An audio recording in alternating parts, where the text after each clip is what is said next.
আসসালামু আলাইকুম রহমতুল্লাহি ওবরকাতুহু। সম্মানিত দর্শক, আজকের এই ভিডিওটি মূলত আওয়ামী লীগের সহজ সরল যারা নেতাকর্মী রয়েছেন তাদের জন্য, যারা অন্তরস্থল থেকে বঙ্গবন্ধুকে ভালোবাসেন, শেখ হাসিনার জন্য যাদের নিরন্তর পেট পুড়ে সবসময় আবেগ, যারা মনে করেন আওয়ামী লীগ ক্ষমতায় এলে তাদের ভাগ্যের পরিবর্তন হবে এবং ডিসেম্বর মাসে আওয়ামী লীগ আসবে, এই আত্মবিশ্বাস নিয়ে যারা দৃঢ়ভাবে বসে আছেন, মূলত তাদের কাছে আমি এই আজকের ভিডিওর যে কন্টেন্ট, সেই কন্টেন্টগুলোর ব্যাপারে বলবো। এক্স্যাক্টলি 2024 সনের আগস্ট মাসের 2 তারিখ, 3 তারিখ, 4 তারিখ এবং 5 তারিখে গণভবনে কি হয়েছিল,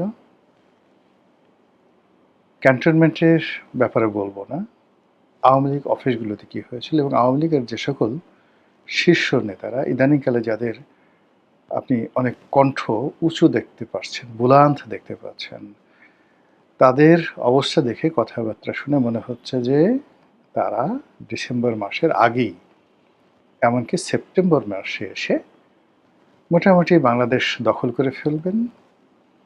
তারপর দলবল লোকজন সহকারে এয়ারপোর্টে দাঁড়িয়ে থাকবেন। আপা স্বয়ং প্রধানমন্ত্রী, সাবেক প্রধানমন্ত্রী, মানে তারা এখনও শেখ হাসিনাকে প্রধানমন্ত্রী ভাবেন।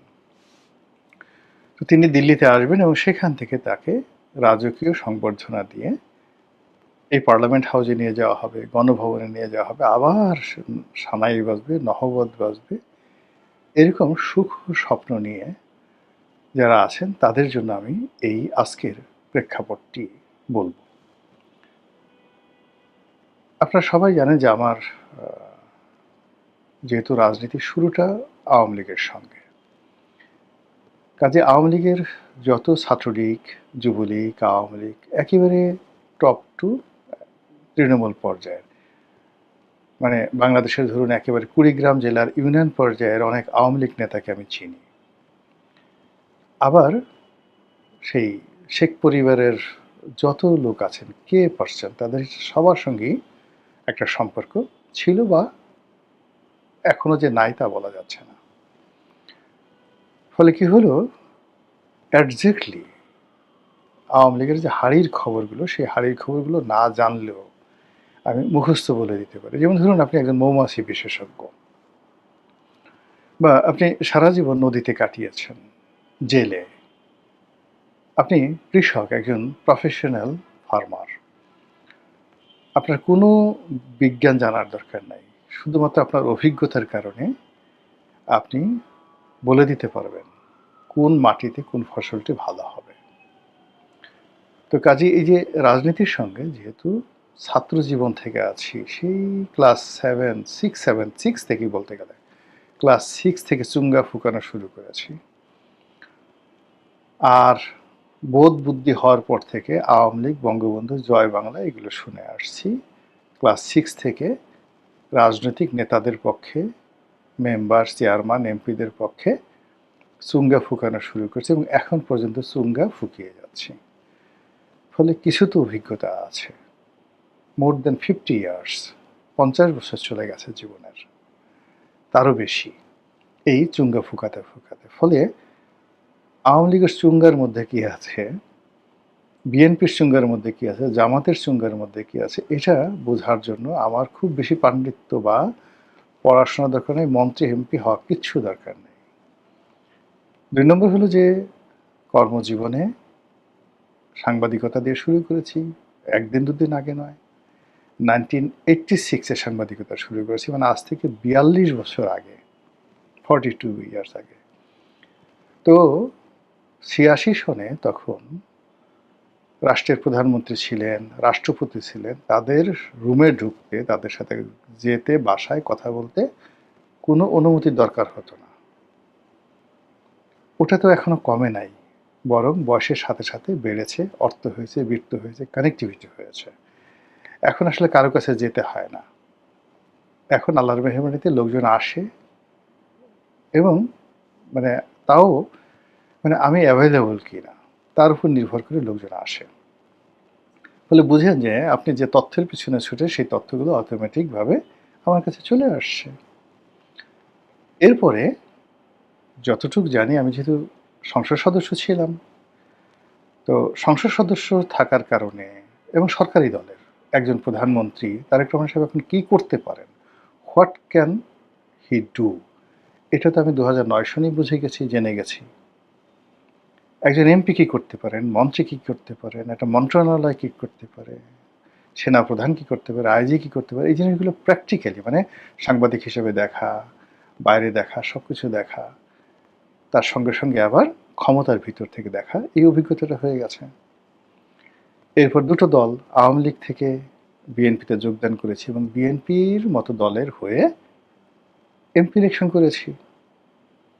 কাজেই বিএনপির যারা ধরেন সবচেয়ে প্রাপ্তি, একটা দলের মনোনয়ন পেয়ে এমপি হন বা না হন, কিন্তু দলের মনোনয়ন পেয়েছেন, তাও একটা হট সিট থেকে, এটা চারটিখানি বিষয় না। ফলে আর এই বিএনপির সবচেয়ে দুঃসময় 18 থেকে একেবারে ক্ষমতা আসা পর্যন্ত সবচেয়ে হট টাইম এবং সবচেয়ে দুঃসময় বিএনপির সঙ্গে ছিলাম, সাহস নিয়ে, শক্তি নিয়ে, ভোকাল, মানে এখনো যে ভাষায় কথা বলছি 2023 সনে 24 সনে ঠিক একই ভাষায় কথা বলেছি বিএনপির পক্ষে।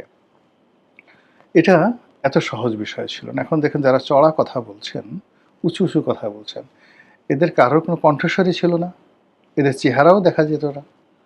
এরা বড় জোরে, যে এখন আওয়ামী লীগের লোকজন যেভাবে টেলিগ্রামে নিজেদের মধ্যে যোগাযোগ করে, এরা বড় জোর নিজেদের মধ্যে এভাবে স্কাইপে বা টেলিগ্রামে যোগাযোগ করত, আর সন্ধ্যার পরে ছাড়া কোথাও বেরোতে হতো না।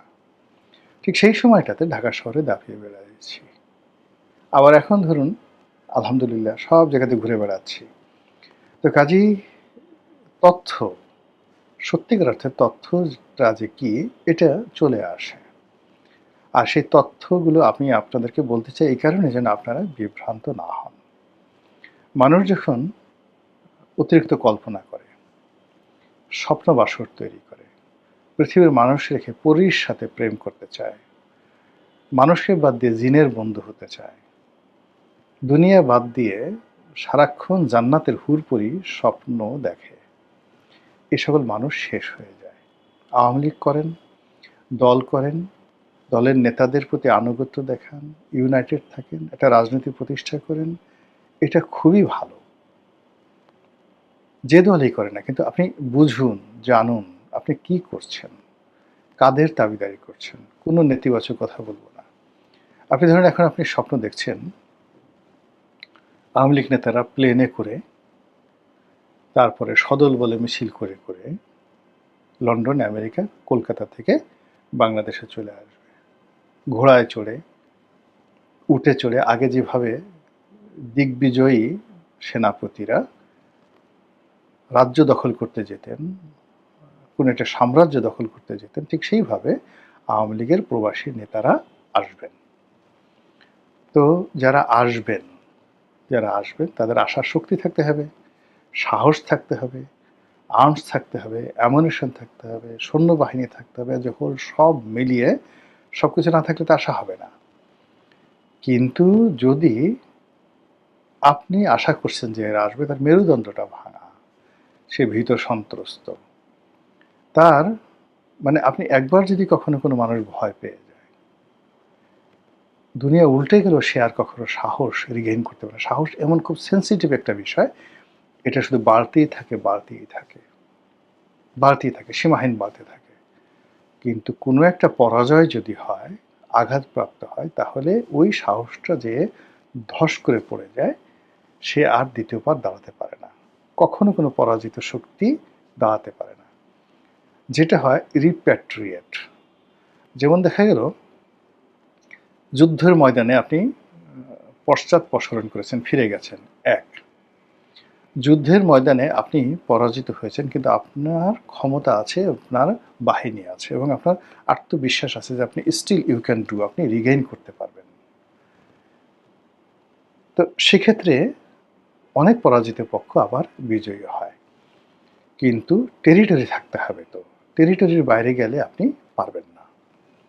আওয়ামী লীগের যে একটা বিরাট অংশ, সেটা তার টেরিটরির বাইরে চলে গেছে। মানে যারা নেতৃত্ব দিবে সেই নেতৃত্ব দেওয়ার একটা পর্যায়ের কোনো লোক টেরিটরির মধ্যে নেই, টেরিটরির বাইরে চলে গেছে। এবং আওয়ামী লীগ ধরেন যে কবার ফিরে এসছে, ধরুন 1981 সনে শেখ হাসিনার নেতৃত্বে ফিরে এসছে, তো শেখ হাসিনা ওয়াজ এ নিউ ব্লাড। 1981 সনে তার বয়স কত ছিল দেখেন, খুব একেবারে তরুণ ছিল। তার সঙ্গে যারা ছিলেন বাংলাদেশে সবাই প্রেসিডেন্ট জিয়াউর রহমানের সাথে সম্পর্ক ভালো ছিল। তার এজেন্ট হিসেবে তার অনুমতি নিয়ে বিভিন্নভাবে কিংস পার্টি, আওয়ামী লীগকে একটা কিংস পার্টি তৈরি করার চেষ্টা করা হয়েছিল। যখন সেটা ভূমিধস ফেল করলো, ঠিক সেই সময়টাতে শেখ হাসিনা আসলেন এবং তার সঙ্গে একেবারে তরুণ একটা নেতৃত্ব, একেবারে তরুণ নেতৃত্ব, যারা জিয়াউর রহমানের সঙ্গে লড়াই করে ফাইট করে তারা বেঁচে ছিলেন। জিয়াউর রহমান সাহেব তাদেরকে সবাইকে জেলে নিয়েছেন, মারধর করে ফাটিয়ে ফেলেছেন, কিন্তু কেউ আত্মসমর্পণ করেনি। এরকম ডেসপারেট একটা বিরাট গ্রুপকে তিনি পেয়েছিলেন। তার সঙ্গে যারা ভারতে গিয়েছিলেন, মানে ভারতে যারা গিয়েছিলেন তারা যুদ্ধ করতে গিয়েছিলেন ভারতে, এবং ভারতে বসে তারা কয়েক বছর সেখানে সশস্ত্র যুদ্ধ করেছে সীমান্তে। এই হেমায়েতুল্লাহ আরঙ্গ বলেন, কাদের সিদ্দিকী বলেন। ফলে তারা কিন্তু এই এখনকার মনে যারা গেছেন তাদের মতো পালিয়ে যাননি।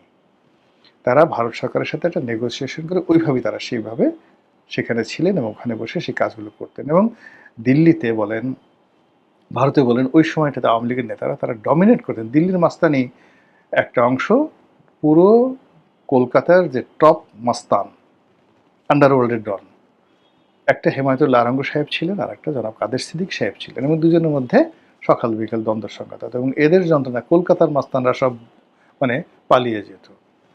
এখন সেটা কি এখন কেউ আছে বলেন তো? সেই দিন কি আর এখন আছে? বাংলাদেশের একজন নেতা কলকাতাতে সিনা ওসি করে চলতে পারে সেরকম অবস্থা আর নেই।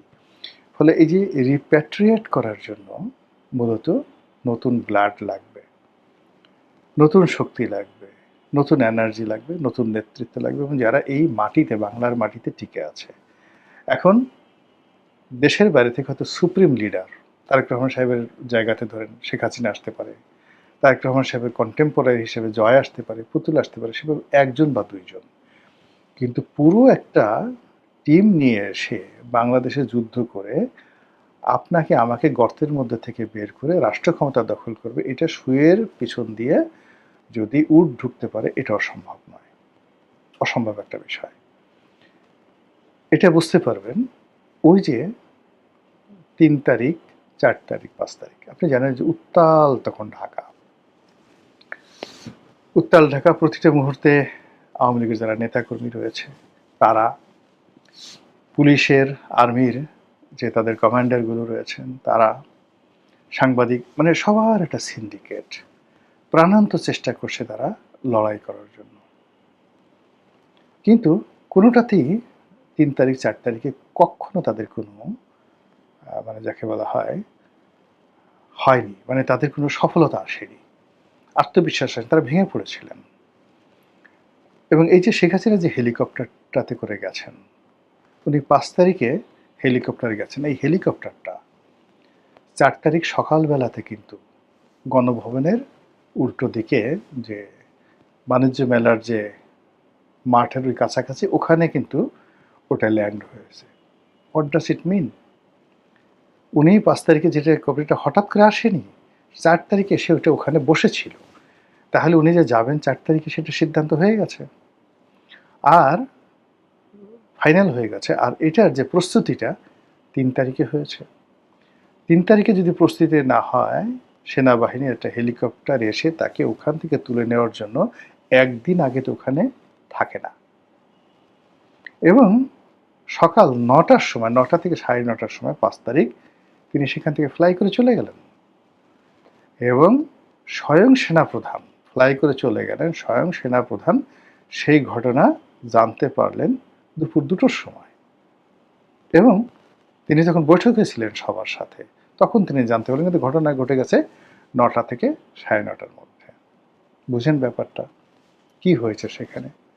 এদিকে 4 তারিখে আপনি চিন্তা করেন, এই যে অনেক বড় বড় বীর, তারা সেই ধানমন্ডির যে 3 নম্বর না 4 নম্বর রোডে যে আওয়ামী লীগের যে অফিসটা আছে, সেই অফিসের মধ্যে সবাই ছিলেন এবং সেখানে আওয়ামী লীগ বিএনপির কোনো নেতা না, জামাতের কোনো নেতা না, ছাত্রদল যুবদলের কেউ না, শুধুমাত্র ওই পাড়া মহল্লার যাদেরকে বলা হয় টোকাই, এরকম ৩-৪০০ লোক। এই ৩-৪০০ লোক এসে আওয়ামী লীগের অফিসটা আক্রমণ করে বসলো, ঢিল মারতেছে ও মারতেছে। এই ৩-৪০০ লোককে মোকাবেলা করার জন্য আওয়ামী লীগের কোনো নেতাকর্মী সেখানে ছিল না। ছাত্রলীগ, যুবলীগ থেকে শুরু করে যাদের খুব ডেসপারেট, এরকম ২০-২৫ জন নেতা ছিলেন বাইরে, কিন্তু তারা তো এদের বিরুদ্ধে কিছু করতে পারবেন না। আর ২০-২৫ জন সিনিয়র নেতা ছিলেন অফিসের ভিতরে। এই সিনিয়র নেতারা সবাই ওই যখন আক্রমণ হলো, এক একটা বাথরুমে ৩ জন ৪ জন করে তারা পালালো ওই অফিসের বাথরুমের মধ্যে। ধাক্কাধাক্কি বুঝেন, ৪ ঘন্টা ৫ ঘন্টা সেই বাথরুমের মধ্যে এক একটা বাথরুমে ৩ জন ৪ জন করে দরজা লাগিয়ে পালিয়ে আছে। এই হলো তাদের সাহস। সেখান থেকে তারা বিজেপিকে ফোন করে, পুলিশকে ফোন করে, নোবডি ওয়াজ রেসপন্ডিং, কেউ আসে না। এরপর তারা ওখান থেকে প্রধানমন্ত্রীকে ফোন করে ৪ তারিখে। প্রধানমন্ত্রীকে ফোন করে প্রধানমন্ত্রী আবার সেখান থেকে টেলিফোন করে বিজেপির একজন মেজরকে একটা গাড়ি নিয়ে সেখানে পাঠায় এবং মেজর এসে তাদেরকে বলে যে আপনারা এই অফিস ছেড়ে চলে যান, আদারওয়াইজ এটা আক্রমণ বাড়তে থাকবে।